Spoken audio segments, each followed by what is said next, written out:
ইয়াজাল জালালি ওয়াল ইকরাম কেন নবীজি এত বেশি বলতে বলেছেন, এটার মাধ্যমে আমাদের লাভটা কি, এর ব্যাখ্যা করতে গিয়ে বলেছেন ইয়াজাল জালাল মানে হলো হে মহান মহান বড়ত্বের অধিকারী, হে জালালের অধিকারী, হে জালাল, ওয়াল ইকরাম হে দানশীল।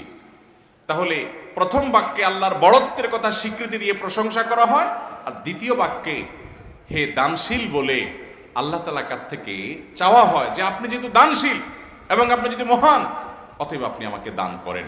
এটা ডাকলেই, আল্লাহকে এই বলে ডাকলেই চাওয়া হয়ে যায়। এই জন্য বেশি বেশি করে ইয়াজাল জালালি ওয়াল ইকরাম পড়তে হবে। অনেকে হয়তো নতুন শুনেছেন, আজকে থেকে শুরু করে দিবেন ইয়াজাল জালালি, সকাল বিকাল মনে থাকে না তো লিখে লিখে ওয়ালে টাঙায় দেন। বাসা বাড়িতে এমন জায়গায় লিখে রাখেন তাকাইলে নজরে পড়ে, কারণ মোবাইলে আমাদেরকে সবকিছু ভুলাই দেয়, দুনিয়ার ব্যস্ততা সব ভুলাই দেয়। এই জন্য বেশি বেশি ইয়াজাল জালালি ওয়াল ইকরাম পড়বো। তিনটা হয়ে গেল। নাম্বার 4 নম্বর যে দোয়া এবং জিকির করতে নবী করিম সাল্লাল্লাহু আলাইহি সাল্লাম সব সময় আমাদেরকে উৎসাহ দিয়েছেন, অনুপ্রেরণা দিয়েছেন। এবং ইবনে সাদি রাহিমাহুল্লাহ তিনি 6টা নির্যাস দোয়া এবং জিকির যে বলেছেন তার 4 নম্বর হলো লা হাওলা ওয়ালা কুওয়াতা ইল্লা বিল্লাহ। লা হাওলা ওয়ালা কুওয়াতা ইল্লা বিল্লাহ। লা হাওলা ওয়ালা কুওয়াতা ইল্লা বিল্লাহ, এটা হলো সারেন্ডার করা, আল্লাহর কাছে সারেন্ডার করা, আত্মসমর্পণ করা। মানে আল্লাহ ছাড়া কোনো ভালো কাজ করার ক্ষমতা কারণ নাই, করার তৌফিক দেওয়ার ক্ষমতা কারণ নাই, আর পাপ থেকে বাঁচানোরও ক্ষমতা কারণ নাই। এই জন্য আমি কেমন যেন আল্লাহর কাছে সারেন্ডার করছেন, লা হাওলা ওয়ালা কুওয়াতা ইল্লা বিল্লাহ। কোন অবস্থা, কোন সামর্থ্য, এগুলো কারোর কাছে নাই, শুধুমাত্র কার কাছে আছে? আল্লাহর কাছে আছে। এই অর্থ বুঝে আপনি লা হাওলা ওয়ালা কুওয়াতা ইল্লা বিল্লাহ বেশি বেশি পাঠ করবেন। নবী করিম সাল্লাল্লাহু আলাইহি সাল্লাম বলেছেন, তোমাদেরকে কি আমি জান্নাতের একটা ভান্ডারের খোঁজ দিব, খবর দিব, যেটা জান্নাতের ভান্ডার, সওয়াব টওয়াব না, সাধারণ অল্প স্বল্প সওয়াব না, পুরো জান্নাতের ভান্ডারের সন্ধান দিয়ে দিব। সাহাবা ইকরাম তো চাইতেনই সেটা। নবীজি সাল্লাল্লাহু আলাইহি সাল্লাম তখন বলেছেন যে লা হাওলা ওয়ালা কুওয়াতা ইল্লা বিল্লাহ, এটা হলো কানজুম মিন কুনুজিল জান্নাহ, জান্নাতের ভান্ডার সমূহের মধ্যে থেকে একটা বড় ভান্ডার হলো এই লা হাওলা ওয়ালা কুওয়াতা ইল্লা বিল্লাহ। অতএব এই আমলটাও বেশি বেশি করবেন। 4 নম্বর আমল হয়ে গেল। দুরুদের আমল 1, ইস্তিগফার আমল 2, ইয়াজাল জালালি ওয়াল ইকরাম 3, লা হাওলা ওয়ালা কুওয়াতা ইল্লা বিল্লাহ। কয়টা হলো? 4। 5 নম্বর আমল হলো দোয়া ইউনুস। দোয়া ইউনুস জানা আছে তো? লা ইলাহা ইল্লা আনতা সুবহানাকা ইন্নী কুনতু মিনাজ জালিমিন। ভাইরা আমার, অর্থের দিকে তাকায়া মাঝে মধ্যে মোবাইল টোবাইল সব ফালায় রেখে একটু আল্লাহর সাথে কথা বলবেন, আল্লাহর সাথে একটু কানেক্টেড হওয়ার চেষ্টা করবেন, আল্লাহর সাথে একটু সংযুক্ত হওয়ার চেষ্টা করবেন। ডিসকানেক্টেড তো পুরো লাইফটা কাটায় দিলেন, একটু কানেক্টেড হওয়ার চেষ্টা করেন। প্রতিদিন কিছু সময় বসে একটু জিকির করেন, চলতে ফিরতে একটু আল্লাহকে সময় দেন। আপনি উপকৃত হবেন, আপনার কলব জিন্দা হবে, আমল নামা সওয়াবে পরিপূর্ণ হবে। লা ইলাহা ইল্লা আনতা সুবহানাকা ইন্নী কুনতু মিনাজ জালিমিন। অর্থের দিকে তাকান, কত মর্মস্পর্শী। লা ইলাহা ইল্লা আনতা, আল্লাহ আপনি ছাড়া কোনো সত্যিকারের মাহবুদ নাই, উপাস্য নাই। সুবহানাক, আপনি পবিত্র, আমি আপনার পবিত্রতা জ্ঞাপন করছি। ইন্নী কুনতু মিনাজ জালিমিন, তবে আমি সেসব মানুষদের অন্তর্ভুক্ত যারা নিজের প্রতি নিজে জুলুম করেছে, অবিচার করেছে, অন্যায় করে আমার নিজের পায়ে নিজে কুড়াল মেরেছি বহু। অতএব আপনি আমাদের প্রতি রহম করেন। এই দোয়া পাঠ করে আপনারা সবাই জানেন আল্লাহর একজন নবী, তিনি জীবনের সবচেয়ে কঠিন পরিস্থিতির মুখোমুখি হয়ে এমন বিপদে পড়েছেন যে বিপদ থেকে উদ্ধারের কোনো পথ ছিল না। দুনিয়াবি সকল সিস্টেম বলবে যে সমুদ্রে নিক্ষেপিত হয়ে বিশাল বড় সমুদ্রের প্রাণী মাছের পেটে চলে গেলে সে মানুষ আবার বাঁচে কিভাবে? মুহূর্তের ভিতরে তো মারা যাবে অক্সিজেনের অভাবে।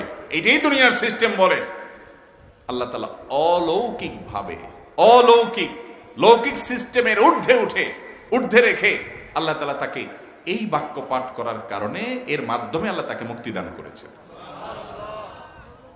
এবং আল্লাহ তাআলা এই ঘটনা কোরআনে উল্লেখ করার পর একটা সুসংবাদ বলছেন আমাদের সবার জন্য, বিরাট বড় আনন্দের সংবাদ। আল্লাহ বলেছেন ওয়াকাযালিকা নুনজিল মুমিনিন। এই বাক্য পাঠ করার পর ইউনুস আলাইহিস সালামকে শুধু রক্ষা করেছেন আল্লাহ তাই নয়, আল্লাহ বলেছেন একইভাবে তাকে যেরকম রক্ষা করেছি, এই বাক্য যদি কেউ পড়ার মতো পড়ে হক আদায় করে পড়ে, মনের গভীর থেকে পড়ে, মর্ম উপলব্ধি করে পড়ে, নিয়মিত পড়ে, ওয়াকাযালিকা নুনজিল মুমিনিন, ঈমানদারদেরকে আমি রক্ষা করে দেব এভাবে। আরো শুনবেন, আমাদের প্রিয় নবী সাল্লাল্লাহু আলাইহি ওয়াসাল্লাম বলেছেন, তোমরা আমার ভাই ইউনুস ইবনে মাত্তা যে দোয়া করেছে, ওই দোয়াটাকে তোমরা আঁকড়ে ধরবা, যে কোনো বিপদে আপদে মুসিবতে আল্লাহর কাছে চাইবা। ভাইরা আমার, আমরা বিপদ আপদে পড়লে হুজুরদের কাছে চলে যাই দোয়ার জন্য, অনেকে মাজারে চলে যায়, সেখানে মানত করে, টাকা পয়সা দেয় বিপদ উদ্ধার করার জন্য। কপাল পোড়া জানে না ও কার গোলাম, ও আরশে আজিমের মালিকের গোলাম, তার সাথে ডাইরেক্ট কানেক্টেড হওয়ার সুযোগ আছে, শুধু ইউজ করলেই হয়, সুইচ দিলেই হয়। কপাল পোড়া জানে না, ডানে বামে গিয়ে নিজের আমল বরবাদ করে, ঈমান বরবাদ করে, তাওহীদ নষ্ট করে। ভাইরা আমার, তাহলে যে কোনো সমস্যা ফিল করি অথবা স্বাভাবিক অবস্থাতে দোয়া ইউনুস পাঠ করব, লা ইলাহা ইল্লা আনতা সুবহানাকা ইন্নী কুনতু মিনাজ জালিমিন। ভাইরা আমার, দুনিয়ার মানুষের কাছে আপনি অপরাধী এটা বললে খারাপ লাগে, খারাপ লাগে।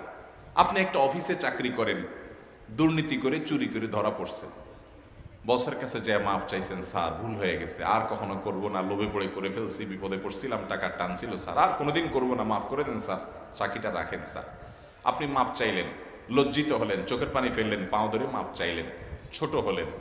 এই ছোট হওয়ার পরে আপনার চাকরি যদি টিকেও যায়, বস যদি আপনাকে মাফ করেও দেন, তারপরেও কি আপনার কাছে ভালো লাগবে? না এত বড় একটা অঘটন ঘটলো, ছোট হলেন, সবার সামনে লজ্জিত হলেন, অনুতপ্ত হলেন, ধরা পড়লেন, মাপ চাইতে হলো, এই জন্য আপনার খারাপ লাগবে না? কিরকম খারাপ লাগা লাগবে? এত খারাপ লাগে অনেকে সহ্য করতে পারে না, গুনাহের দিকে চলে যায়, আত্মহত্যা পর্যন্ত করে ফেলে, এই বেইজ্জতি সহ্য করতে পারে না। ঠিক না ভাই? ঠিক। মানুষের কাছে মাপ চাইলে, মানুষের কাছে ছোট হলে মানুষের কষ্ট হয়। অদ্ভুত। আরশে আজিমের মালিকের কাছে সেজদায় পড়ে চোখের পানি ফেলে যদি স্বীকার করেন, ও মালিক, নামাজ পড়ি নাই, বড় জুলুম করেছি, কাবিরা গুনাহ করেছি, ও মালিক, হারাম জিনিস দেখে ফেলেছি, খারাপ জিনিস শুনে ফেলেছি, পাপ করেছি, অপরাধ করেছি মালিক, জাহান্নামের যে বিবরণ হাদিসে আসছে, এটা সহ্য করার ক্ষমতা আমার নাই, আপনি আমাকে মাফ করে দেন।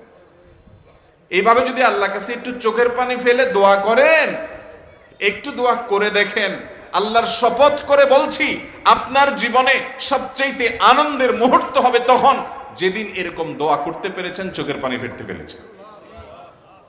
দুনিয়ার মানুষের কাছে ছোট হলে মানুষের মনটা সংকীর্ণ হয়, ছোট হয়, মানুষ অপমান বোধ করে, খারাপ লাগে। মালিকের কাছে যদি কেউ মাপ চায়, চোখের পানি ফেলে, ইস্তেগফার করে, ছোট হয়, তাহলে তার অন্তরে আরো আনন্দ অনুভব হয়। সালহাতু সঙ্গে বুদি দিল খরাশ, আজমোদে এক জামানা খাকে বাস।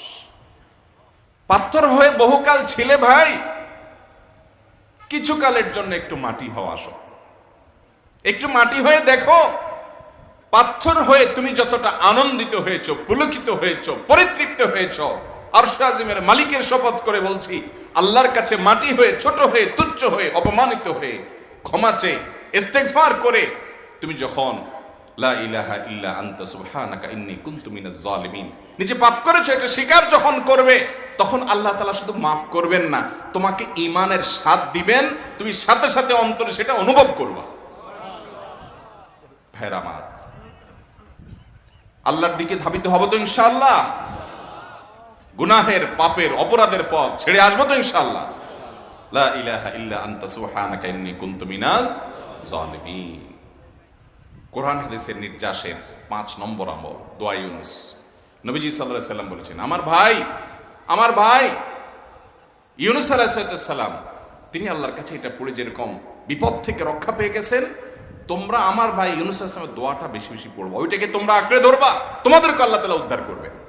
আল্লাহ কোরআনে ওয়াদা করেছেন, ওয়া কাযালিকা নুনজিল মুমিনিন, এভাবে আমি ঈমানদারদেরকে রক্ষা করব। অতএব ভাইরা আমার, বিপদ আপদে ওই মাজারে দৌড় দিবেন না, হুজুরের কাছে দোয়া চান, এটাতে দোষের কিছু নাই, কিন্তু সবকিছুর আগে আপনি নিজে নিজের মালিকের কাছে চান। আমরা অনেকে দোয়া করি না, কেন করি না? আমরা মনে করি যাই রে, আমি এত গুনাহগার মানুষ, আমার দোয়া কবুল হবে? এই জন্য হুজুরের কাছেই শুধু যায় যে হুজুর যদি কিছু বলে দেয়।